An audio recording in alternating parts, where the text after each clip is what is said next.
I get very often the question, how do I make my offer being accepted? And even though we try and do our best, there's no formula that you can say this is what's going to get it accepted, but can help. And one of the things that people are doing, and it's not presenting the offer, it is finance, not contingent on appraisal, which is something that you have to be very careful, because you need to understand that the buyer needs to bring the money between, on top of their down payment and their closing costs, they need to bring the difference between the appraised value and the purchase price. So if you have limited resources, you need to make sure that you will have enough money to cover it.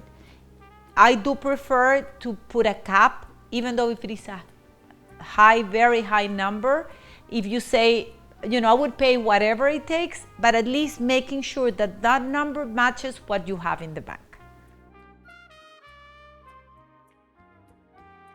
Okay, some people are also waiving inspections. That is extremely dangerous, because there could be a structural problem that you don't see when you walk the property, and you won't have a chance to cancel based on that or renegotiate with the seller. And also be mindful that for older homes, you need a 4-point inspection.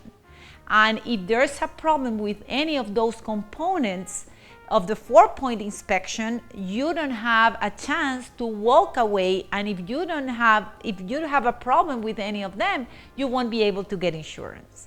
So that's also something to be very careful about. I would personally never recommend or advise a buyer to buy something without doing an inspection. But again, every buyer is free to make decisions, but they need to make an informed decision and understand that that's a potential problem they may face.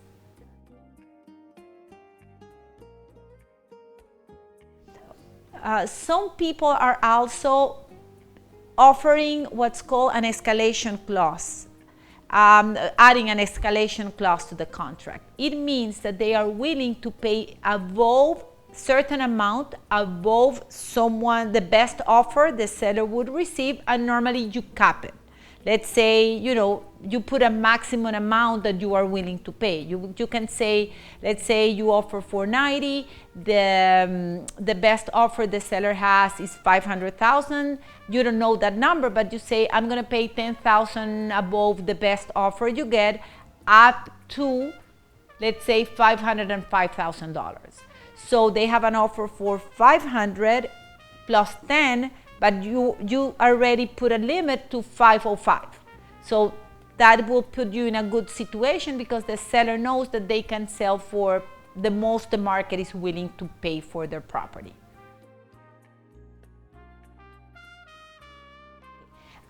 Some buyers also are sending offers as soon as the listing hits the market. That's technically put a foot on the door of that property. And most sellers won't accept it, but at least the buyer has a chance to participate in the bidding war.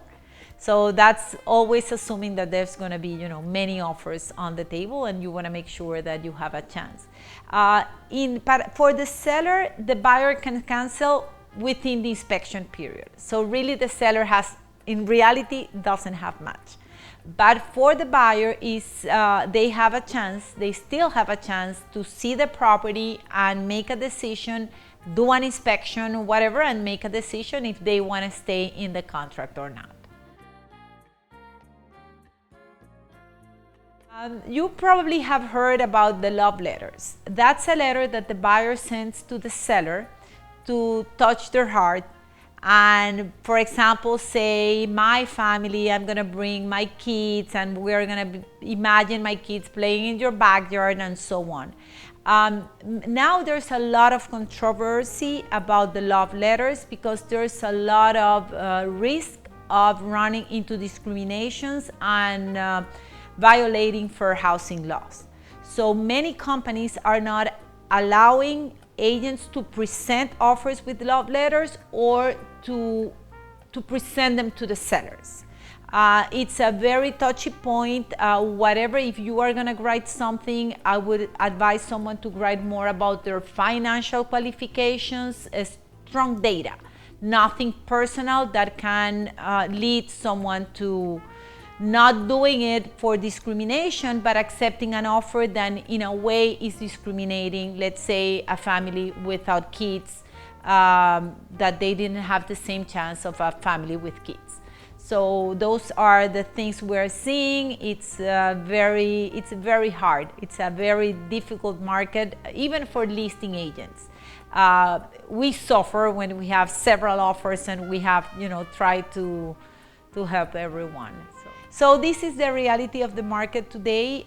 Desperate times require desperate measures, but be careful that if you are ever in that situation, that you don't stretch yourself and put yourself and your resources at risk. So whatever you do, be mindful, understand it, educate yourself, think deeply on what you are doing to make sure that you do the right thing for you. And of course, you can be more aggressive than in regular times if you want to get a home, but just be careful.